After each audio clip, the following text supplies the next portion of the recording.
దానిలో చంద్రబాబు నాయుడు గారి మాటలు దానిలో ప్రస్తావన చేశారు. అదేమిటంటే కక్ష సాధింపు నా లక్ష్యం కాదు. ఈ మాట అనగానే నాకు ఆశ్చర్యం వేసింది, నిర్ఘాంతపోయాను. నేనే కాదు, రాష్ట్రంలో ప్రతి ఒక్కరూ కూడా నిర్ఘాంతపోయేటటువంటి అంశం ఇది. ఆయనకు కక్ష సాధింపు అసలు ఆయన లక్ష్యమే కాదు అనేటువంటి మాట. నాకు ఇక్కడ ఒక మాట గుర్తొచ్చింది. ఒక పాత సినిమాలో ఓ పాట, మళ్ళీ పవన్ కళ్యాణ్ గారి సినిమాలో కూడా ఖుషి అని కూడా దానిలో పెట్టినట్టున్నారు.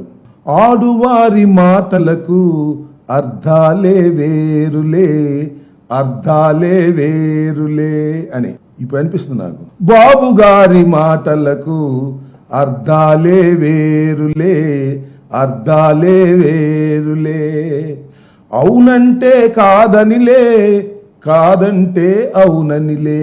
చక్కగా సూట్ అయిపోద్ది దీనికి.